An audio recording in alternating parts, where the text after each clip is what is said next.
صدیق اکبر رضی اللہ عنہ جب ایمان لائے اور ہجرت پر جب ابو بکر صدیق رضی اللہ تعالیٰ عنہ کو ایمان لائے تقریباً 13 سال گزر چکے تھے، تو پیغمبر کریم کے ساتھ ان 13 سالہ مکی دور میں ابو بکر کی وفاؤں کی انتہا ہے۔ مثلاً میں ایک بات پیش کرتا ہوں، رسول اللہ صلی اللہ علیہ وسلم ایک بار حرم کعبہ میں ٹھہر کے نماز پڑھ رہے تھے۔ جو لوگ مکہ مکرمہ جا چکے ہیں ذرا توجہ رکھنا، آپ نے مطاف دیکھا ہے، کعبۃ اللہ دیکھا ہے، جس جگہ طواف ہوتا ہے اس جگہ کو دیکھا ہے۔ حضور یہاں تھے اور تلاوت نماز میں جاری ہے۔ عقبہ بن ابی معیط وہ کافر اعظم تھا مکہ مکرمہ کا، جس سے بڑے بڑے کافروں کے سور ماں کانپا کرتے تھے۔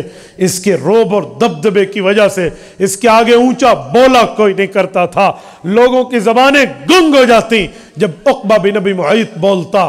عمر رسیدہ بھی تھا، مالدار بھی تھا، اس کی جے کار بھی ہوتی تھی، لوگ عزت اور احترام بھی بجا لاتے، لیکن بت کا سجدہ ریز تھا، بت پرست تھا، بتوں کو معبود مانتا۔ رسالت مآب کی تلاوت میں شرک کی نفی، بتوں کی نفی، اللہ کی توحید کا اس بات ہوتا، تو اس شخص نے اپنی وہ چادر جو اپنے سر اپنے جسم پہ لٹکائی تھی وہ اٹھائی اور پیغمبر کریم صلی اللہ علیہ وسلم کے گلے میں یوں باندھ کے کھینچنے لگا۔ شور شرابہ ہوا، شور شرابے میں شور و غل تک بات پہنچی۔ ابو بکر گھر میں تھے، آواز سنی دوڑتے آئے ہیں۔ یہ وہ وقت ہے جب اکیلا ابو بکر آیا ہے، اکیلا آیا ہے، کوئی اور جتھے کی بات نہیں تھی، ساتھیوں کی بات نہیں تھی، یہاں دوستوں کی بات نہیں تھی، اکیلا دوڑتے آیا۔ اور ابو بکر گھر میں تھے، انہیں نہیں پتا کہ حضور مکہ مکرمہ کے مطاف میں آ کر تلاوت کر رہے ہیں، ورنہ ابو بکر پہلے ٹھہرتے۔ اور ابو بکر نے گھر میں سنا، کیسے آئے؟ میں جب مکہ مکرمہ گیا میں اپنے پاس کتب سے نشانات لگا کر گیا تھا پہلے عمرے کے سفر پہ، کہ میں دیکھوں ابو بکر کا گھر کہاں تھا، حضور کہاں تھے، اسپیس کتنا ہے، فاصلہ کتنا ہے، گنجائش کتنا ہے، سفر کتنا ہے۔ جو لوگ جا چکے ہیں میں انہیں سمجھاتا ہوں، سنیے۔ جب باب ملک الفہد میں ہم حرم مکی میں انٹر ہوتے ہیں، اس سے پہلے جیسے ہم اندر انٹر ہوں، اس طرف ہمارے بائیں ہاتھ پہ بن داؤد کی ایک دکان ہے، بڑی دنیا اسے جانتی ہے، اس کو نشانی کے طور پہ کہتے ہیں بن داؤد پہ آ جاؤ۔ بن داؤد کے ساتھ یہ جو سعودیہ کا بینک ہے، اس بینک کے ساتھ آگے آپ کو ایک لفٹ نظر آئے گی جو 3 منزلوں پر ہوتی ہوئی جا رہی ہے، اور یہاں ہوٹل قائم ہے۔ یہ ہوٹل ابو بکر صدیق کے گھر پہ قائم ہے۔ اب ابو بکر کا گھر یہاں ہے، اس کے بعد سفید پتھروں کا باہر والا مطاف ہے، پھر آگے آئیے، پھر باب ملک الفہد ہے، پھر برآمدہ ہے، پھر برآمدے کے بعد اگلی عمارتیں ہیں، اس کے بعد پھر پرانا برآمدہ ہے، پرانے برآمدے کو کراس کر کے آپ تہہ خانے میں اترتے ہیں، وہاں سے نیچے آپ جاتے ہیں تو مطاف آتا ہے۔ آج اچھے بھلے صحت مند ہیلدی انسان کو، ہیلدی ہو جو صحت مند ہو، اسے بھی چلتے ہوئے کم از کم 8 سے 7 منٹ لگ جاتے ہیں وہاں تک پہنچتے۔ مجھے بتاؤ، جب پہاڑیاں تھیں یہاں، جب پلین اسٹیٹ راستہ نہیں تھا، جب یہاں جھاڑیاں تھی، یہاں پر پتھر تھے، سنگریزے تھے، یہاں پر کانٹے تھے، ابو بکر کی وفا دیکھیں، ایک آواز اس تک گئی ہے، آرام چھوڑا، نیند چھوڑی، گھر بار چھوڑا اور بچانے حضور پاک کو مطاف میں پہنچائے۔ جب ابو بکر آئے منظر عجیب تھا، پورے مکہ کے اوباش عقبہ بن ابی معیط کے پشت پر ہے، اور اس نے گلے میں رسول اللہ کے پٹکا ڈالا ہوا ہے اور وہ کھینچ رہا ہے، اور رسالت مآب علیہ السلام کو اس نے ہاتھ میں لیا ہوا ہے، اور ادھر رسالت مآب کا حمایتی اس دھرتی پر یہاں کوئی نظر نہیں آ رہا تھا۔ اللہ کی ذات کے علاوہ یہاں کوئی نہیں ہے۔ اب کسی میں جرت کہ وہ عقبہ کا ہاتھ پکڑے، جو مکہ مکرمہ کا سب سے بڑا ایک رئیس سمجھا جاتا ہے، جس کے پاس پیسہ بھی اور طاقت بھی ہے۔ ابو بکر صدیق نے بلا خوف تلائم، بغیر کسی ملامت کی پرواہ کیے، یوں شیروں کی طرح پنجہ ڈالا اس کے پٹکے میں، اور اتنی جرت سے کھینچا کہ رسالت مآب کی گردن آزاد ہوئی۔ حضور ایک طرف ہوئے اور ابو بکر صدیق نے اسے یوں دیکھا اور فرمایا، اتقتلون رجلا